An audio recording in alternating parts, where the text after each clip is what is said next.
We're going to wait at least another minute or so to let kind of people trickle in, and then we'll go ahead and get started. Anytime you got any questions, just don't be afraid to pipe in or raise your hand. We'll get to you when we can. And then just anything you got in the Q&A, just feel free to let it rip.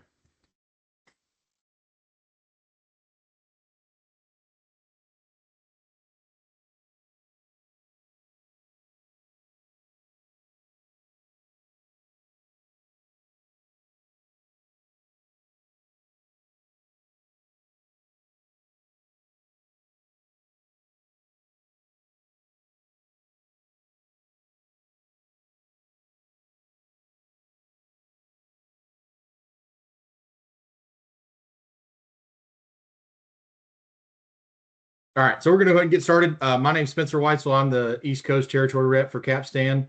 We're going to go into a little bit today about how to choose the right kit for your machine and kind of the questions and things we're going to need to ask and know before we kind of move into getting a quote from your Capstan Ag Rep.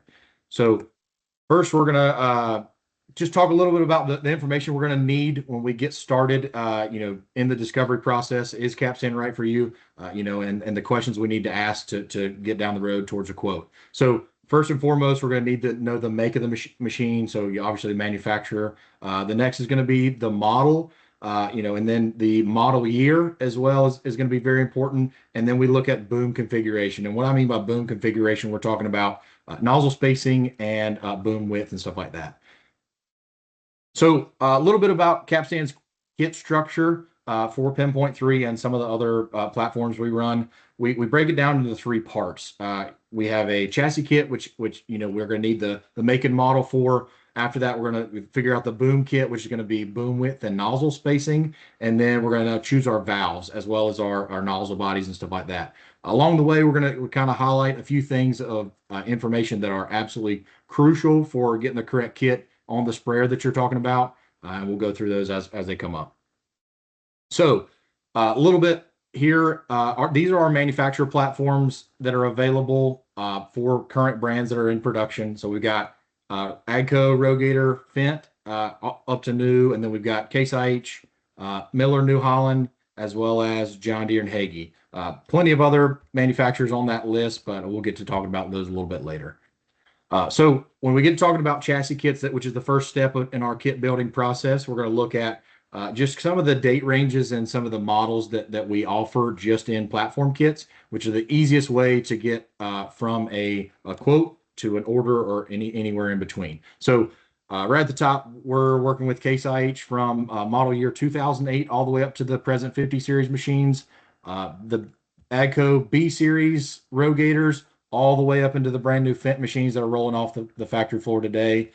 So when we talk about John Deere's a little bit different. We've got mostly working with the older 30 and 40 series kits and older R series that are pre-automation and stuff like that. We are compatible with the newer sprayers, just a couple of little boundaries that we run into with the automated features from the manufacturer. And that's the case with a lot of other new production models. Just depends. We'll have to talk to our Capstan Ag dealer or our rep to find out, when and where those are going to be good choices. So, and then Miller New Holland from 2008 all the way to present day.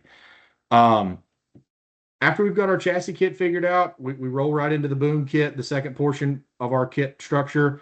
First thing we're going to need to know is going to be the nozzle spacing on the machine. So we've got 15, 20 inch are the most common.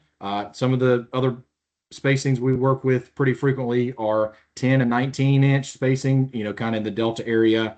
And then 10 inch is kind of more for turf and really high flow applications on, whether it be Terragators or stuff like that. So in each of those categories, we do offer, super easy 90 to 120 foot boom configurations. And then on certain other platforms, we do offer 120 foot plus. So that'd be, 132 foot and 135 foot in some of those platforms. If you have a boom configuration or a nozzle configuration that's not present, we do have the ability to connect to them and control them. The harnessing is going to be a little bit different and the kit layout is going to be a little bit different. We will, be glad to answer any of those questions or, point you guys in the right directions for those choices. Another really important thing when we get to talking about boom kits, First off, are there going to be aluminum or steel booms installed on the machine? Does the customer utilize drop nozzles or any side dress application? Fungicide nozzles, any rear boom stuff like that. Another one that's kind of come to head recently is going to be See and Spray or spot spray technology. We do offer compatibility with the Carbon B technology that's out in the field right now. We are working with some other guys to get available on those platforms as well, but that's definitely a question that needs to be asked when we're talking about structuring our kits and what the future holds for your customer. So we do not want to get in the habit of putting our customers in a corner and having to work themselves out. We want to future proof our technology and kind of adapt with all the things that come. So when we get into the valve selection portion of our kit building, we've got the first key things that we're going to need to know are going to be application rate and speed.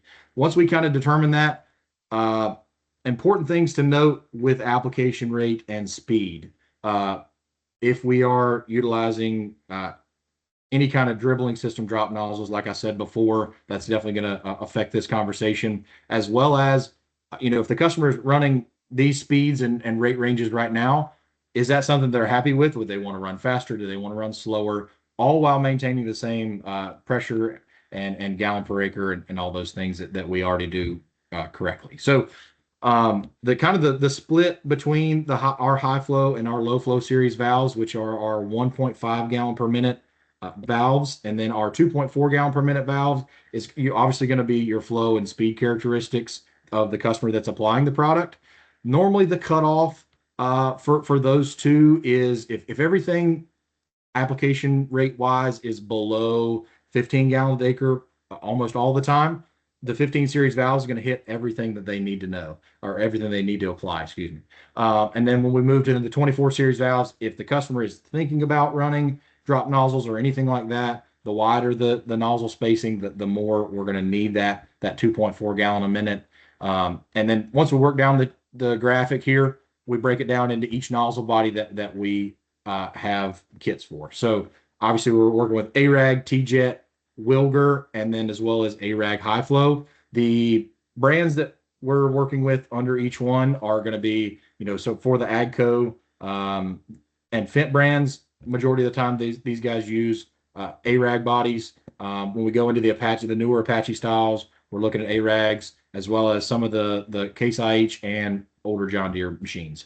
The next set, we're going to look at T-Jet, and both of these valve series are separated or identified with the identifying characteristic or the nozzle body first, and then the flow rate second. So for instance, we're looking at the ARAGs over on the left-hand side of the screen. We have both A15 and A24. So our A15s are going to be the 1.5 gallon per minute flow rate, and the A24s are going to be the 2.4 gallon flow rate. Both of these are offered in all the nozzle bodies that we currently have in production. So no issues whatsoever there. Working into T-Jets, we've got Apaches, Millers, and then Hagee and New Holland. And then Wilger is mostly Case and some Apaches, just depending on your models and stuff like that. And then we move into the ARAG High Flow, which are going to be the very large Deere high flow boom system. So we've got those on John Deere's and Hagee.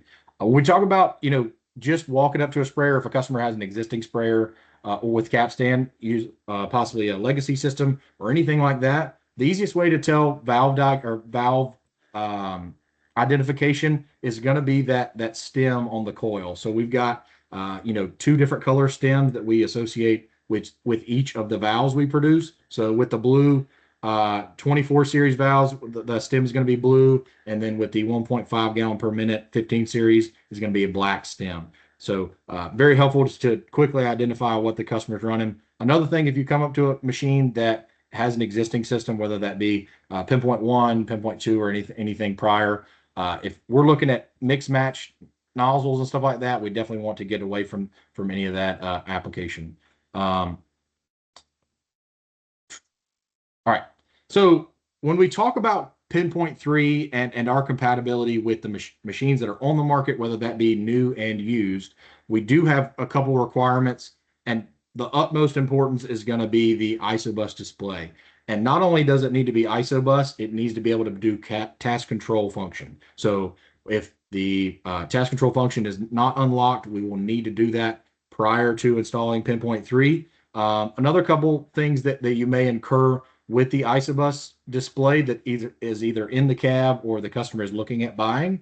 We're going to need to know kind of the limitations of that display. So for instance, we're talking about a Pro 700 display that would be in a 30 series, 40 series Case IH machine. We're going to be limited to 36 sections of task control output. So on a 120-foot boom, or, excuse me, a 100-foot boom, we're about, two nozzles tied together across the boom. And is that going to be sufficient for the customer's goals, or, savings goals, or anything like that? So all these things need to be taken into consideration. PinPoint 3 is an incredibly versatile system. We work with a incredibly wide variety of manufacturers, boom widths, control types, and anything in between. So what that does is it gives us the ability to, jump on almost any sprayer on the market with some limitations. So we work with PWM and servo controls. With our modular boom and VCM design, we're able to not be so rigid with our boom configuration. So whether that be customers in South Georgia wanting to run 108 foot to hit hard middles for their cotton and peanuts, or we want to run, any kind of custom boom configuration or anything like that, we're super easily able to adapt to those changes, or even after the customers had the system installed, it's not very difficult to add new VCMs or add additional VCMs to extend the width of the boom. So if we went through this whole presentation and you're sticking your hand up and saying, what about me? What about me? Completely fine and understandable. One thing that with the versatility of PinPoint 3, we do have the ability to jump on about any platform that's out in the field, whether that be custom sprayers or, non-manufacturer that I've listed out here prior. So a few things we're going to need to know when we start to develop those kits for you guys, or if it's a one-off or what have you, it doesn't matter. We're still wanting to collect this information and know to be able to get the quote out correctly, and then in turn have a successful installation. So we're going to be looking at obviously all the same information that we needed before, as well, including make, model, year, and boom configuration, nozzle spacing, and boom width.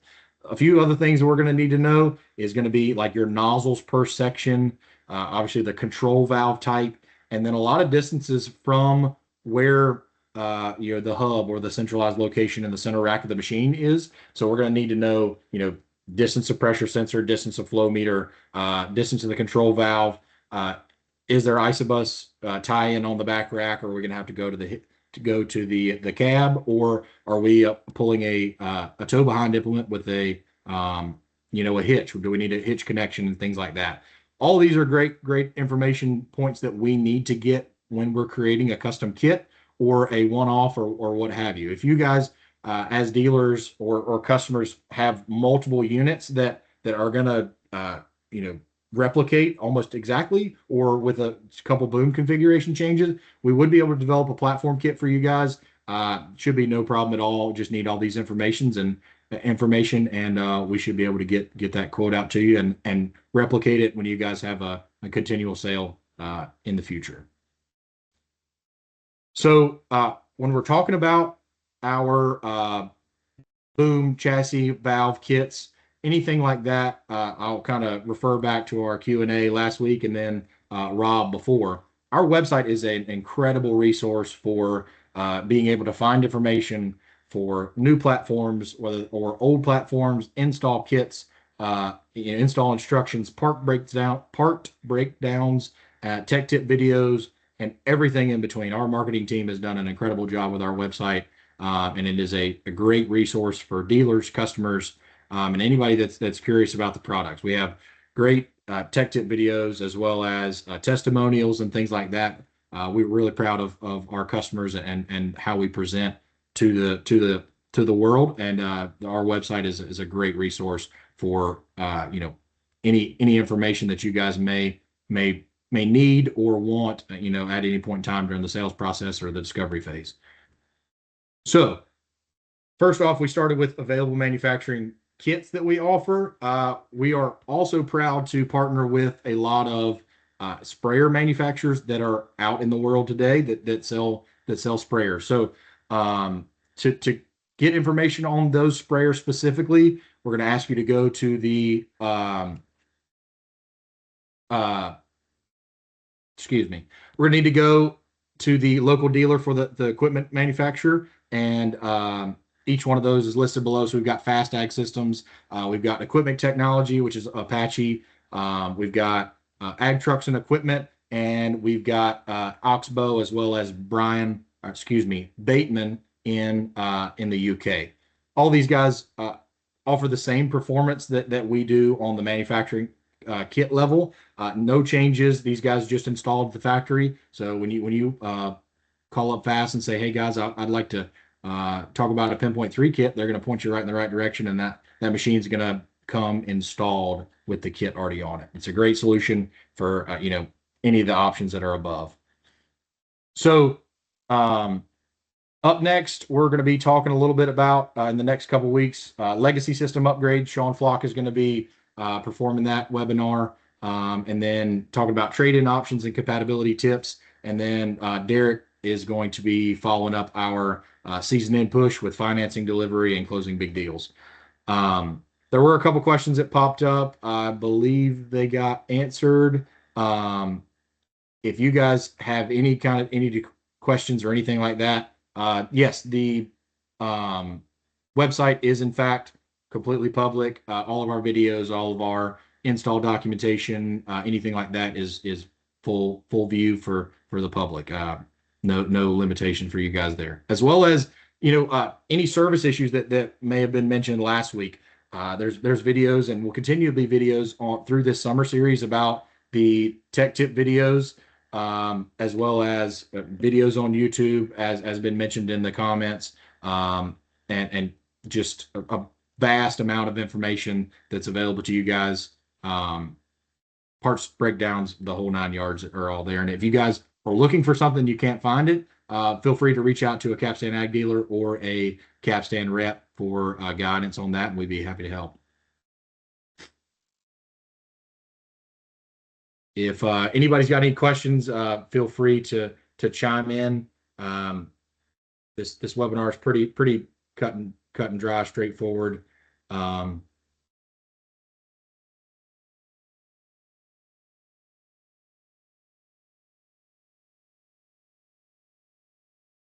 Continually after these webinars are finished, they will be uploaded to our YouTube page, as well as our website, as a link to go back and glean any information that you might have had, whether that be why PinPoint 3, the Q&As for the installs and stuff like that, boom kits, or legacy and the season end push. Our YouTube presence is small but mighty. Our videos that are on there are very in depth, from service cases to just install valve diagnostics or anything like that you guys might run into in the field. We've got everything you need right here on the website.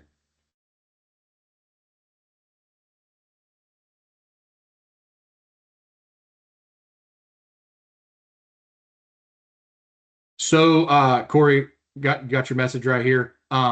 So when we go to PinPoint 2 to PinPoint 3 on a B series irrigator, the deciding factor on whether we are individual nozzle or not is going to be the controlling display. So if you've got a Viper Pro, obviously, which is not ISOBUS compatible, you've got any of those older style displays in that B series, those would hinder that. But once you get into Viper 4, Viper 4 Plus, Ag Leader Technology, any of their displays have the ability to be task control capable and are not section limited. But if you've got a specific display, be glad to get a Capstan rep to reach out with you on any of those questions to be answered.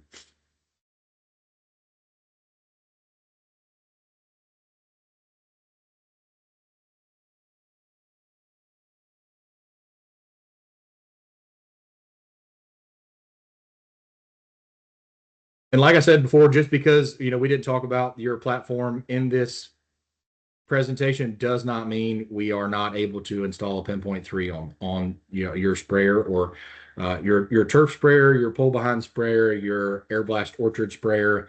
Absolutely, all we do is valves and liquid technology, and I think we do it the best on the market. And the ability for us to jump on anything that sprays to some extent is a great thing that we pride ourselves in.